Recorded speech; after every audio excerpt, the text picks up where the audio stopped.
And now I'd like to tell you a little testimony. I'd like to give you a little testimony of how real angels are and how real they are in coming into our life and ministering to us with everyday, daily things in a very ordinary way. One of the times, this is the first one. I worked at a school in Cairns Christian College, and we had just moved into this new school and had big walls at the back, like concertina dividers, that were very slippery, and nothing would stick to them, not blue tack, not anything, not sticky tape, and so on. And so after a few attempts of sticking to them, large pictures that I used to draw for the children of, say, Noah's Ark or some of the parts of creation story, they would all fall off again. The children would put their little pictures added on, and the next morning we'd come into the classroom and everything was on the floor again. And that was the same experience for all the other teachers working in that school. So anyway, I got so sick of this, and I thought it's a waste of a beautiful big wall that I had visions for. And I raised it up to the Lord, and I said, Lord, can you please do something and get those pictures to stick up there? And the Lord was silent for a moment. Then he said, yes, Angelica, I will get some angels to hold them up.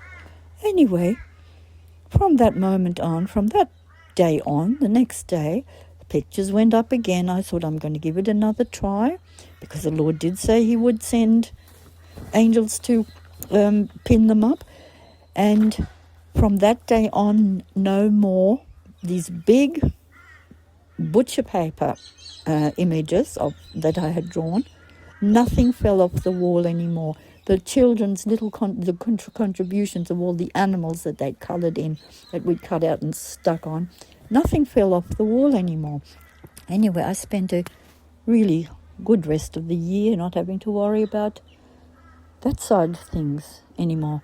So at the end of the year, there was a presentation from the principal, and suddenly she looked at me and she said, Angelica, she said, we've got one thing to ask you, and that is, how come that your pictures and murals stayed on the walls whenever you stuck them there? What did you do to the walls, and what did you use? Because everyone else's fell off. And I was quite perplexed and a little bit embarrassed for being singled out like that. And I just said, well, I just said a prayer to Jesus, because I knew he helped me in everything else, so why shouldn't he be able to help me in that situation? And from that day on, he just said to me, I'm sending you some angels to hold them up. And from that day on, nothing ever fell off my wall again. I was aware that other people had problems. Other teachers had problems in there. And if I do remember right, I might have said to a couple of the closer ones, why don't you just pray about it? Why don't you just ask? But you know how we are. They tut and so on, and thought, yeah, that sounds a really lovely story, but didn't do it themselves. So that was one of the times that I experienced angels are there. Angels are real. Just because we can't see them doesn't make them any less real. But there is a story that I've got, an experience that I've got, where I actually did see angels, but I didn't know I was seeing angels. And that was quite a while after this one here. Actually, I made a mistake. It was before. It was another time, earlier on in my life. And what had happened, I used to travel from where I was living in Lismore with two other girls. I used to travel down from Lismore to Coffs Harbour, where my sister lived. I'd spend some holidays with her and then travel back up again. I was studying at the time. And on one of these journeys, it was already later in the afternoon, I set off for Coffs Harbour on the back road, which was a very deserted road. In other words, there were hardly any houses between Casino and Grafton. And I enjoyed that. I love outback country roads. So as I travelled along, all of a sudden my car started playing up. It was already getting towards darkness, sunset time darkness. And I knew there was nothing in between. And so I really started to get worried. But anyway, all of a sudden, it was to do with the radiator. The radiator was really boiling over. Anyway, I stopped the car and I looked out, and lo and behold, well off the road, which I'd never noticed before, there was a house. So I walked into the place, and a couple lived there. John and Lindy, I was to later find out were their names. Told them about my dilemma, and John said to me, "Come on," he said, "take me out to your car and I'll see what I can do." In the meantime, as we talked, I found out that they loved the Lord, and they happened to be Seventh-day Adventists. Beautiful couple. Anyway, he said, we went out, we drove the car in, and he fiddled around with it. I was talking to his wife, and they were telling me a lot of the Seventh-day Adventist truths about Ellen White and so on, which I listened to and was very interested in. And anyway, within a short while, he had the car fixed, whatever it was, and I set off down to Coffs Harbour. I had a lovely time with my sister, 2 weeks, and then was going to set off to do the return trip. And in the morning, as I was setting off, I knew I needed petrol because I only had just under a quarter of a tank in the car. I all of a sudden became aware that the Lord was getting my attention. And he said to me, "Angelica, John and Lindy, you know the couple that you met on the back road?" He said, "They're in trouble, financial trouble, and I need to get some money to them. Would you be prepared to give them the money that you would be spending on petrol?" And I thought, I wonder how this is going to work out. But I said, "Well, yes." And he said, "Well, instead of putting petrol in the car, can you believe me that I can get you home to your place without you spending that money?" And I thought, oh, Lord, what? To drive in an empty car virtually? This won't even get me to Grafton, which was 100 kilometres up the road. And I thought, I can't do this. This is just too hard. And he said, "They really need the money." So he said, "Why don't you try?" He said, "I will help you." So I thought, oh, okay, Lord, I will give it a try. As crazy as it sounds, I'm going to give it a try because I wanted to do what he said. So he said, "You just have to exercise your faith." And he said, "Don't look at the petrol gauge. Just start singing, worshipping me in the spirit, and don't look at the gauge."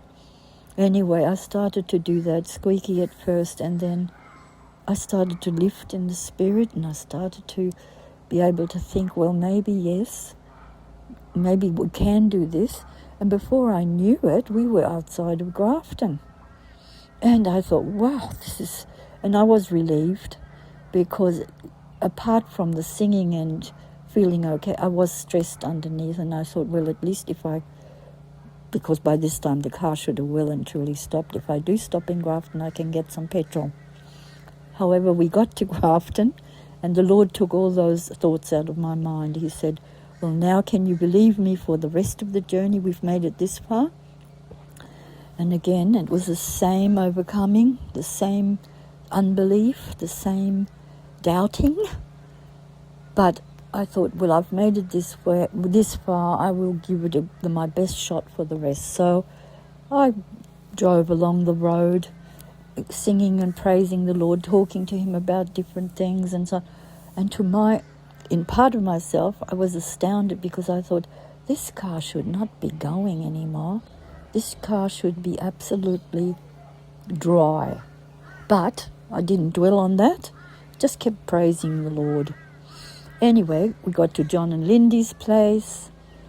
They weren't home. I left the money on the mantle piece, and got back in my car and drove all the way home, and was so excited because the Lord had done a miracle. I never thought I would have experienced anything like that. So then, a couple of weeks later, I won't bring that in between, baby. A couple of weeks later, I'm heading down to my sister's place again, and that experience was a memory, but it had already sunk into the background a little bit, so I wasn't thinking of it. I drove down to her place without any problems and spent the time with her, and then all of a sudden the Lord, on the morning I was leaving there, he arrested me in the spirit and said, Angelica, he said, John and Lindy need money again. Can you believe me once more that I can get you to John and Lindy's place without paying any money for petrol, spending the money on petrol? And I thought, oh, here we go again. This is just, Lord, you keep asking me these impossible things. So anyway, again, I thought, well, look, I want to do the Lord's will. I want to grow in the Spirit. I want to grow in faith. So, Lord, I will give it a try. And it took quite a while. I started feebly praising him, worshipping him. And again, this time I had even a little less petrol than the last time. Again, before I knew it, I found myself in Grafton. And by this time, I was really rejoicing because I thought, oh, well, I'm on a winner. He is totally faithful to do what he says he does because it's happening again. Anyway, so without any doubt or anything like that, I headed for the next part of the journey and praised him, worshipped him, and so on. And I knew we passed a shop. There was only one shop on the right-hand side. I had passed that. I don't think they even sold petrol, but it was a shop. And I'm about 2 or 3 or 4 kilometers away from John and Lindy's place. And on a bridge, my car goes put, put, put, put, put. And it stopped dead. And I thought, oh, no. Lord, how could you allow that to happen? What happened? What did I hear wrong? What did I do something wrong? Was I presumptuous? Am I crazy? Was I crazy to even, believe this and think this? So I was really down in the mouth with him. I was upset with him. But I thought, well, I can't sit here. I didn't hear anything from him. I can't just sit here. So I got out of the car. And just as I got out of the car, up drives this ute-like truck. A small truck, with a back on it like a ute, an open area. The truck was brand new. And it drove up to me, stopped behind me, and the doors opened and 3 men got out of it. And as I looked at them, it just hit me how incredible they were, how beautiful they were, how squeaky clean they looked. I looked at them and I saw they had each one had brand new overalls on. Everything was brand new. The tires on the truck were brand new. I looked on the sort of towards the back of the truck, and here is a drum, a brand new drum. Anyway, they walk up to me and say, "Are you in distress? Are you in trouble?" And I said, "Yes, I am." I said, "I feel so foolish because I left Coffs Harbour without enough petrol to get to my destination. And here I am. and I felt I'd made a real fool out of myself. And they looked at me and said, oh, that's all right, because we've got petrol, lots of petrol on the back of the truck, and we can give you some. And I thought, oh, I said, that's really kind. So quickly one of them hopped up, attached a hose from this big barrel, only one barrel on the back of the truck, and put it into the tank, and the water was flowing in. Here I'm looking at these beautiful men, these just men that you could just see they're full of integrity, full of rightness, uprightness, beauty, but inner beauty and sincerity. And I thought, oh, we have 3 girls at home, unmarried. I think these would make wonderful husbands. Anyway, that was just my thoughts during that time. And they were coming back to what they were doing. It finished off, and I got into the car, and I said, look, I have my money right here. Please, can I pay you for the petrol? And they looked at me, and one of them said to me, oh, no, he said, we won't accept any money. This is our job. And I thought, what? That's a strange thing to say. This is our job? I couldn't figure it out, but I was totally bamboozled by it. Anyway, the thing is, they waved me off. They got back into their car, into their van. They passed me by and waved to me, and I just thought, oh, I should have somehow gotten a contact. Anyway, I get into my car, and I'm sitting there. I didn't drive off straight away. And I said, Lord, I'm back to the Lord now. And I said, Lord, what just happened there? I don't understand. Why didn't you do it why didn't you get me all the way home like you did last time? That's what I thought would have happened. And he said, now, don't be so upset. He said, listen to this here. He said, look at yourself. You're in a state, you're upset, and you're not exactly uplifted. He said, if this here were ordinary people that had come, would you have been able to speak to them about me and give a testimony about me in your life? And I said, no. I said, I didn't even think of it. And he said, that's right, because you were so upset, so down and upset. And I said, yes. And he said, but listen, this isn't an accident. This is happening for a reason. He said, I want you to listen carefully now, and you will need this and remember this for later on. And he said, now listen. He said, who do you think those 3 chaps were? And I said, oh, they were just 3 very beautiful men and everything brand new. He said, okay. He said, why do you think, still didn't hit me, didn't occur to me what he was trying to get at. He said, where did you stop? And I said, on a bridge. And he said, why do you think you stopped on a bridge? And I said, I don't know. And he said, what does a bridge do? It joins 2 sides together, because I wasn't getting it. And I said, yes. And he said, well, what do you think what 2 sides were being joined together? And I said, Lord, I don't know. And he said, the spiritual and the natural. And something started happening in my mind. Something started opening. I started to comprehend. And he said, who do you think they were now? But I still didn't quite get it. And he said, they were 3 angels that I sent. And I thought, of course, that's why they were the way they were. Anyway, I said, well, he said, have you still got your money in the pocket? And I said, yeah. Have you still got the money in your pocket for the for John and Lindy? I said, yes. He said, well, have you paid for any petrol? Have you spent it on petrol or anything?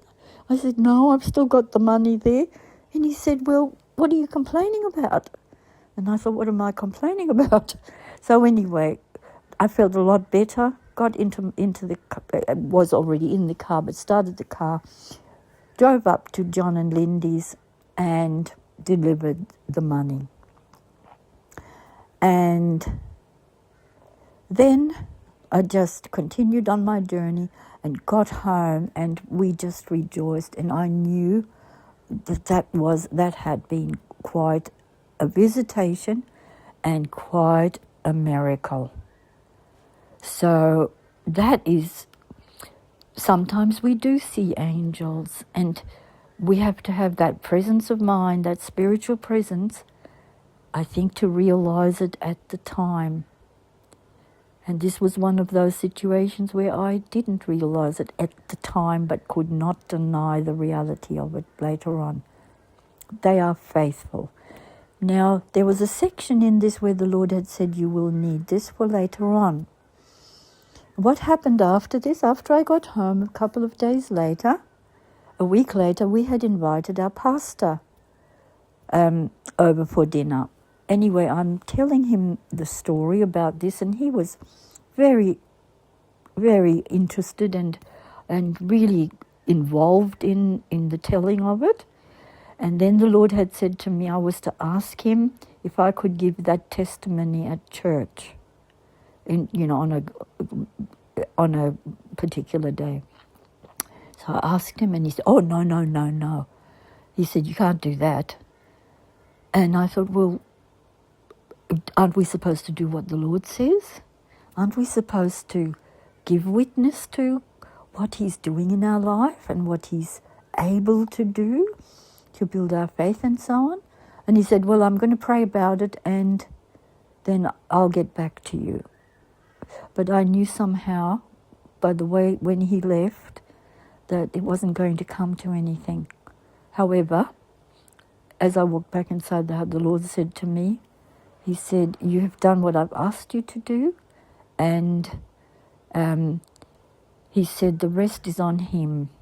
He said, I'm going to close that church. And would you believe, half a year later, that church was closed down totally. So these things don't just happen for us personally, but it's so important for people in leadership to evaluate what they allow to be testified about and what they don't allow to be testified, because they can easily muzzle the Holy Spirit's mouth. So that was that testimony. These are the two angel testimonies that I have, that where I have no doubts, as I said before, that angels are real. Then I've had some other strange things happen. And one of these things was that I travelled with my auntie who was visiting from Germany. I was taking her in my car and driving up the coast from from Lismore to, as far as we were going to go. And she was Catholic, and I was a Pentecostal, more so to speak. And our talking and discussing and so on had been all about the Lord. How I'd been testifying to her that she was missing out, because you can have a personal relationship with him that is so intimate and so close and so meaningful, fulfilling and tender, that it's like a real relationship with another human being. And it was going to and fro. But we got to this one place, and just outside of Tambourine Mountains, and we drove right into the rainforest. In those years, it was all still very thick rainforest without too many bitumen roads and so on. So we've been driving a while, and all of a sudden, I get a flat tire. My tire's down. We got out of the car, and I thought, oh, we're right in the middle of a rainforest here. This is more a track than anything else. That's pretty. I hope somebody comes and helps. Anyway, my auntie was quite worried as well because she'd seen how far we'd come in and really how isolated it was.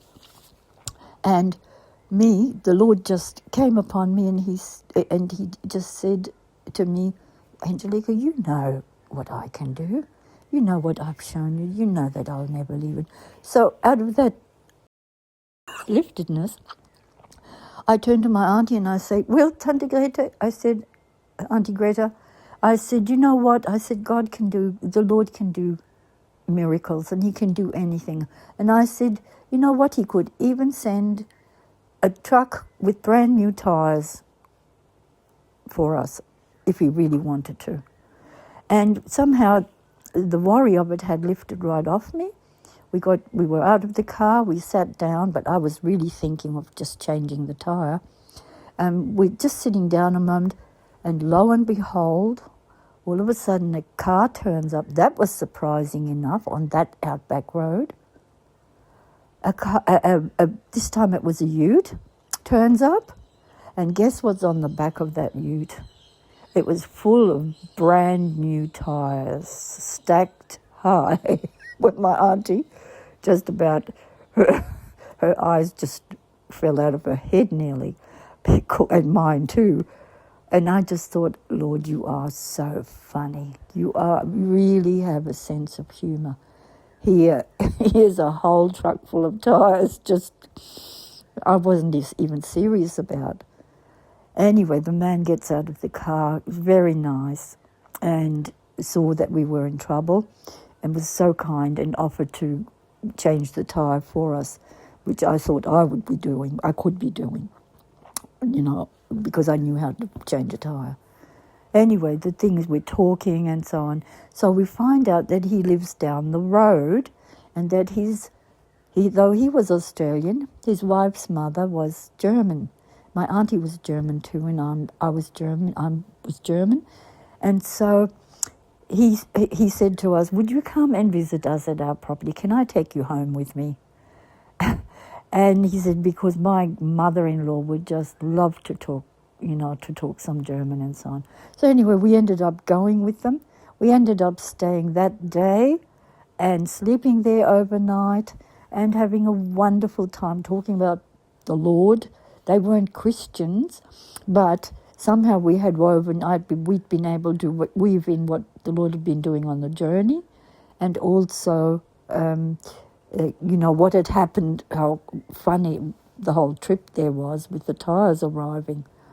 Anyway, the thing is, the next lunchtime, when they saw us off, they gave us heaps and heaps of steaks, because they were on a beef property, and all sorts of other sausage produce that he was making, delicatessen produce and so on. And it was like family. It was like having been invited home to a family. They were so loving and so open, welcoming and so on.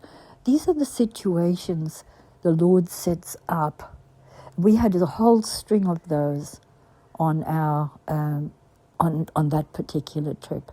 And my auntie's eyes certainly were opened up. And years later, she said to me, Angelica, I've travelled all over Europe. She was never married, so she did a lot of travelling. She travelled all over the world and all over Europe.